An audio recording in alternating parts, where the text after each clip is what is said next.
E aí pessoal, tudo bem? Valber Siqueira na área, queira não queira, em mais um vídeo aqui para vocês, dando continuidade no assunto atos administrativos.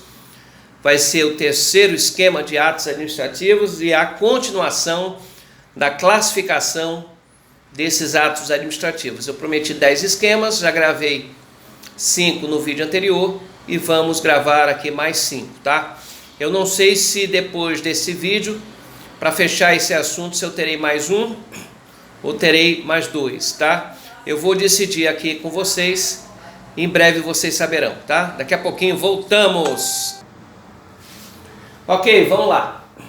Então, como eu havia dito a vocês, o assunto é ata administrativa, a terceira parte, classificação, extraída aí da doutrina, certo? Lembrando que há variações, né? Dependendo da doutrina que você adotar, há uma variação no que eu vou colocar aqui. Vamos lá, ato número 6, tá? Olha aí, ato válido, ato inválido. Eu considero isso de uma importância enorme, essa classificação, assim como aquela que diferencia o ato vinculado e discricionário. Aliás, a número 7 aqui, né? Que a gente ainda não trabalhou. O ato válido é o ato que está de acordo com o ordenamento jurídico, é o ato legal, ato legítimo. A única coisa que pode ser feita em relação ao ato válido é a sua revogação. É proibido, não existe juridicamente a anulação de um ato válido. Você só anula ato que é inválido. Então, repetindo, o que é que pode ser feito em relação ao ato válido? A sua revogação. Ato inválido, tá? O ato inválido somente pode ser anulado. Você não pode revogar um ato inválido. Não esqueçam disso, hein? No que diz respeito ao ato inválido, ele se triparte a 3 pontos aqui, nesses 3 pontos, a essa tripartição. Ato nulo, ato anulável, ato inexistente. O ato nulo é aquele que tem vícios de competência em razão da matéria, vícios no elemento finalidade e nos elementos motivo ou objeto. Por exemplo, a remoção de um servidor com caráter de punição, isso é um desvio de finalidade. Se é um desvio de finalidade, fere o elemento finalidade, fere o interesse público, portanto é um ato nulo. Já o ato anulável é aquele que tem defeitos, que tem vícios relacionados à competência em razão da pessoa e vícios de forma. Por exemplo, um documento, um ato administrativo que foi chancelado, que foi assinado por uma pessoa que não tinha competência para fazê-lo, certo? É um exemplo de ato anulável, defeito na competência em razão da pessoa. Um ato administrativo que não foi justificado, não foi motivado, e um ato administrativo que não foi publicado na imprensa oficial, eles têm defeitos em relação à forma, também são atos anuláveis. Bom, por que eu preciso saber se o ato é nulo ou anulável? Por conta daqui, ó, essa conexão aqui, ó, a convalidação. A convalidação é um fenômeno estabelecido aqui na Lei 97/84/99, que é a Lei do Processo Administrativo Federal. Na convalidação, que é um ato discricionário, o poder público não é obrigado a convalidar o ato. Na convalidação você vai consertar, a administração pública vai consertar o vício, o defeito do ato. Agora, que tipo de ato pode acontecer na convalidação? Somente atos aqui anuláveis, que são esses aqui de baixo, que tem vícios que permitem o seu saneamento, o seu conserto, tá? O efeito é o ex tunc, que é o efeito retroativo. Como é que funciona isso?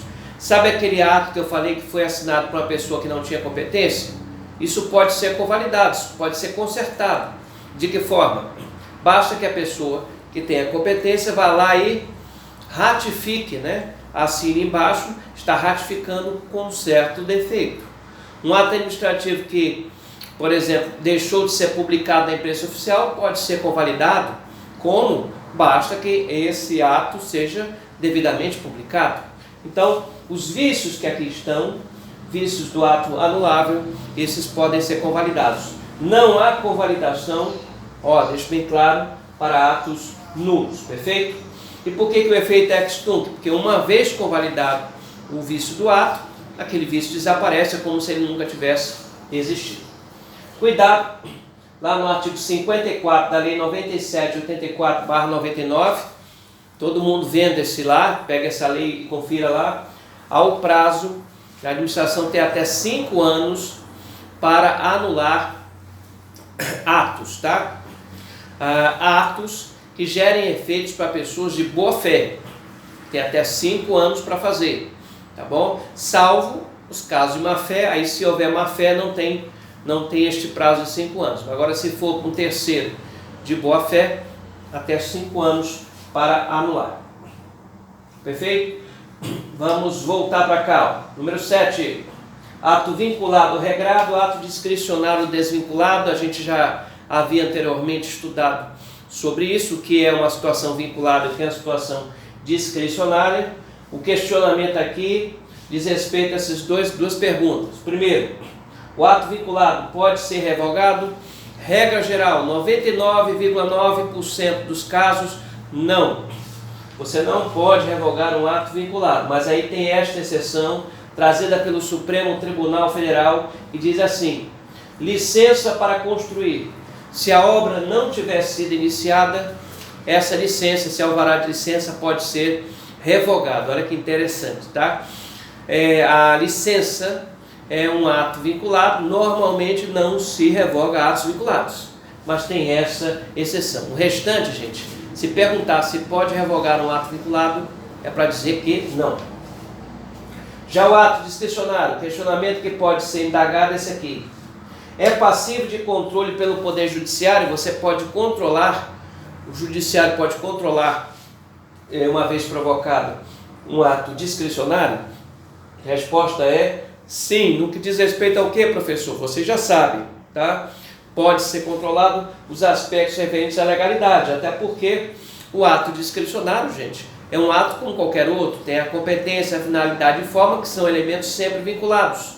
Então, pode ser controlado. Por exemplo, se um ato discricionário, a nomeação de uma pessoa para um cargo comissionado, se foi feito por uma pessoa que não tinha competência para fazê-la, pode ser anulado esse caso, tá? Enfim, tem várias situações que você pode ver o Poder Judiciário, no caso aqui, analisando o ato discricionário. Não pode, claro, analisar o mérito do ato discricionário, isso aí não pode, tá? A conveniência e a oportunidade continua sendo somente da administração pública. Perfeito? Olha o 8. Ato perfeito, ato imperfeito, pendente, consumado. Quando vocês estudarem, gente, ó, estudem junto o ato perfeito e o ato imperfeito. Como é que eu vou saber se a classificação diz respeito ao ato perfeito ou imperfeito? É só decorar, ó. Se aparecer ciclo ou etapa de formação na questão, se aparecer isso, pode ter certeza. Ele quer que você saiba se é um ato perfeito ou imperfeito. O ato perfeito completou todo o ciclo de formação do ato, certo? É o que normalmente acontece, é a regra geral. Agora, o mais cai em prova é o ato imperfeito. É aquele que não completou, não fechou o seu ciclo de formação. Normalmente o exemplo que cai é esse aqui, ó. Ato administrativo não publicado, que você já sabe que isso é um vício na forma, isso é um vício de forma, né? Consequentemente, se for fechado, né? Se for publicado esse ato, ele sai de ato imperfeito e se torna um ato perfeito. Ok? E aqui você tem ato pendente, outro bizu, tá? Como é que eu sei que é um ato pendente? É só vocês analisarem, né? Se aparecer essas duas palavras, condição ou termo, na questão, então estamos falando de ato pendente. O ato pendente é aquele que, para gerar os seus efeitos, para se tornar eficaz, tá? Precisa de um termo ou condição futura, obviamente, tá? Olha só, todo ato pendente é um ato perfeito. Todo ato pendente é um ato perfeito, certo?